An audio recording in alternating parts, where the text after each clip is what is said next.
As Trump's Navy frets over killer fish in Hormuz, is Iran now using viral dolphin and shark memes to embarrass Washington's war scare more than any real weapon ever could?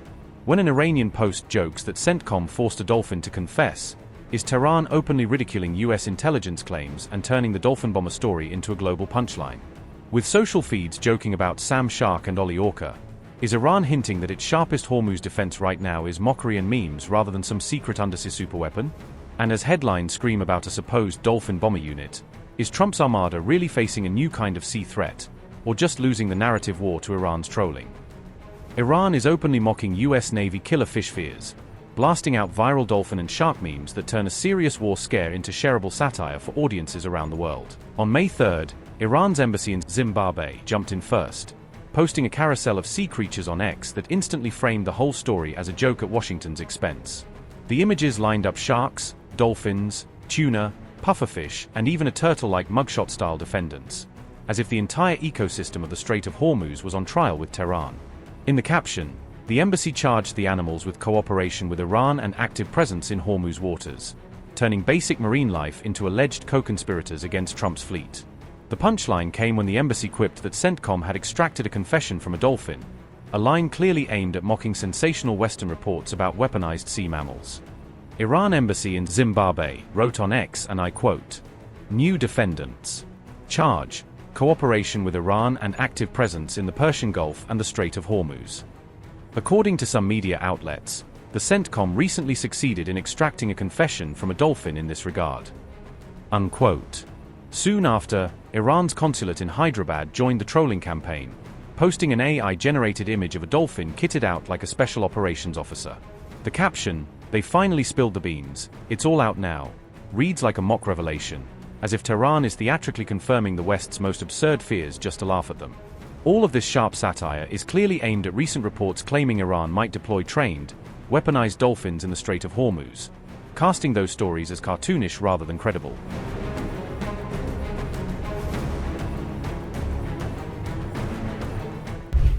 Iran is reportedly considering deploying dolphins fitted with mines in the Strait of Hormuz as part of unconventional options against US naval forces. The reported plan is tied to fears in Washington and the Gulf that Iran may be weighing underwater or kamikaze-style attacks on US warships as talks remain deadlocked. The New York Times reportedly cited these discussions on May 1st amid the ongoing US blockade pressure on Iranian ports and shipping. Iran's reported consideration of such a move comes as hardliners increasingly describe the US-imposed financial crisis and blockade conditions as an act of war. In response to the blockade, Tehran is said to be considering previously unused or unconventional weapons against American warships in the Gulf. According to accounts citing US and Iranian officials, mine-carrying dolphins were among the options discussed in reporting, also linked to the Wall Street Journal. It would not be the first time Iran has been reported to explore unusual maritime tactics in Hormuz, where mines, frogmen, and covert naval tools have long featured in threat assessments.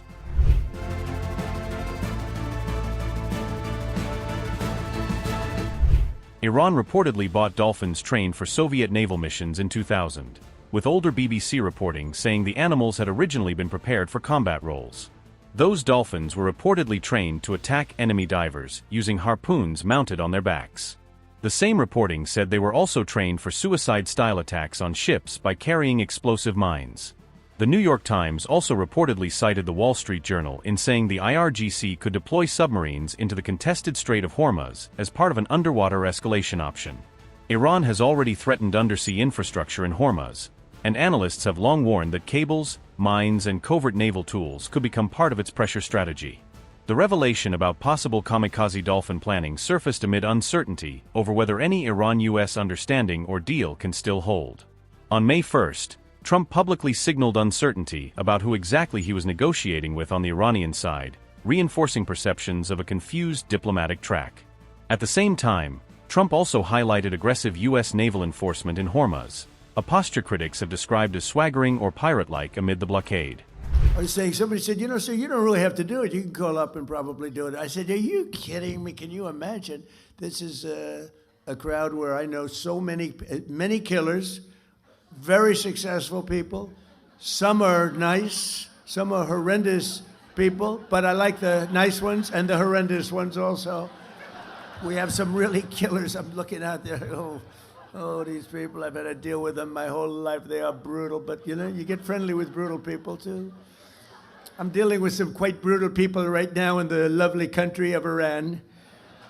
They are very brutal, and I will tell you, we're doing very well. You cannot give Iran a nuclear weapon. It's all I can say. You cannot.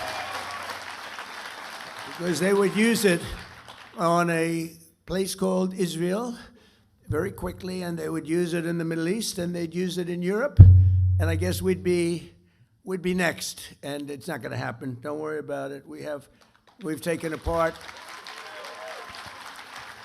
We've taken their Air Force is non-existent. It's gone. Their Navy, they had a very strong Navy. They had the strongest Navy by far in the Middle East, many times over. They have 159 ships. Every single ship is at the bottom of the sea right now. They have no anti-aircraft capacity. They have no radar. They have no leaders. Actually, their leaders are all gone, too. It's part of our problem. We don't know who the hell we're dealing with.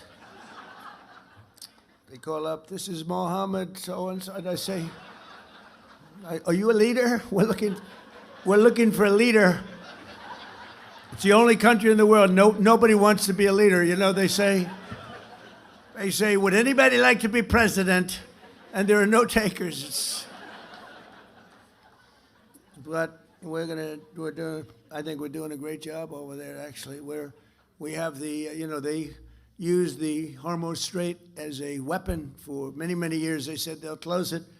So they closed it, then I closed it on them, which is sort of, they want a little business, they get no business. But it's going to work out. By the way, more oil is being drilled right now than at any time in the history of our country. We're doing double, think of this, we're doing double Saudi Arabia and Russia combined. Double Saudi Arabia and Russia combined. Nobody knows that. And you see all of those big, gorgeous ships coming up from all over the world because the strait is closed by us, and they're coming to Texas now and Louisiana to load up, big ones. 2 million barrels of oil, the big ones, those are the big ones. And they're all heading up, and you see the line, they call it the conga line. I don't know what that's supposed to represent, but you see those graphs, it's made from Space Force, you know. We were responsible for Space Force. We needed Space Force. We were being killed in space by China, by Russia. In my first term, I created Space Force. First time in 79 years that we did a new division, a new grouping, because you had the Marines, the Army, Navy, the Marines. We had the Coast Guard. We have all of the different branches of government, the Air Force. And they thought the Air Force and the Space Force would stay together, but the Air Force wants the Air Force. They're not going to give, and space is so important now, and we did Space Force, and all of those things, many of those things that you're saying is because of Space Force. And now Space Force we were losing badly in space to Russia and China militarily. Now we're way in the lead, way in the lead. We have the greatest space capacity of any country in the world. So we're very proud of that. We need it. We need it for protection because it's a nasty world out there. We need it for protection. So we're very proud of Space Force, but they, among other things, they give you beautiful satellite pictures of what's happening in the world. And when you look at the Hormuz Strait and you see all of those ships, all of those people and ships that they want to get out or they want to get in, they're all over the place. They're like little ants, right? They look like a little anthill. And hundreds and hundreds of ships. And we have a Navy that is unbelievable. We put up, it's a blockade. It's a blockade. And you saw the other day where a massive tanker, this was bigger than 2 million barrels, a massive tanker was trying to run it, and the young captain of the ship from Annapolis, these guys are like central casting. You could put him in. I'd say something about Tom Cruise. I was going to say better looking than Tom Cruise and taller, but I'm not going to do that because he's a friend of mine. I can't do that. But they're like central cast. You could move them to Hollywood right now. They'd be movie stars. But you saw him saying, we have guns trained on your ship. Turn your ship around. Turn, and this is loudspeakers that go over the ocean, and they hear them from 2 miles away. Turn your ship around. Turn your ship around. And all of a sudden, yes, we are going back to Iran. We are going back. They turned it around. It takes 10 miles to turn the sucker.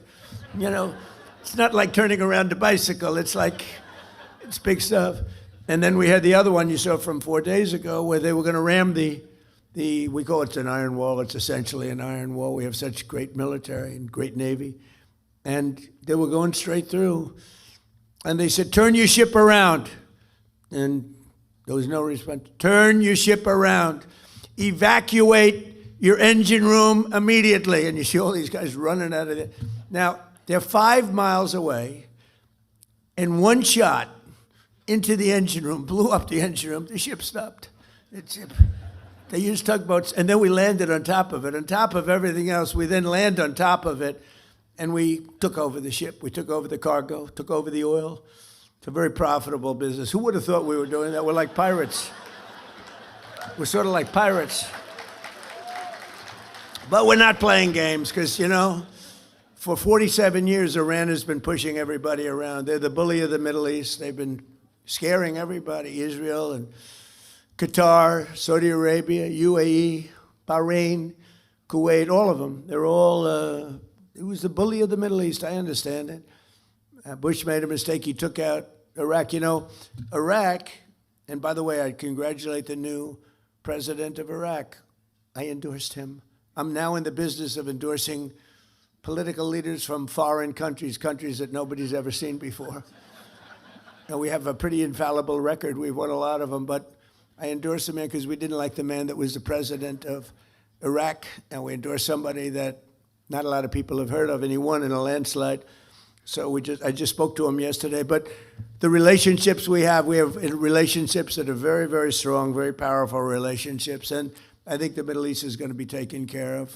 We had a lot of conversations with the leaders. I call them the new leaders. I call them the new regime. You know, they kept saying, the radical left, where is regime change? Well, if this isn't regime change, there's no such thing.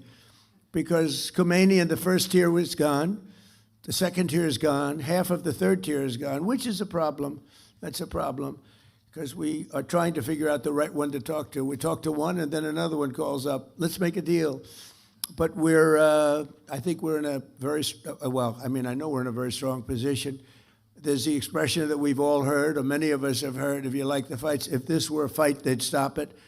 But again, their military they have some missiles left. They have some missile-making capacity left. We've knocked out about 85% of their manufacturing capacity for new missiles out. We've knocked about 82%, but that means they have missiles left. We knocked out most of their drone-making factories, but they have some drone capacity left, and drones are pretty effective. But we've also developed, in the meantime, you know, if you remember, the German U-boats were a horror. Nobody could stop them, and then all of a sudden they come up with sonar, and it went from nobody could stop them that it was the worst place in the world to be is in a U-boat.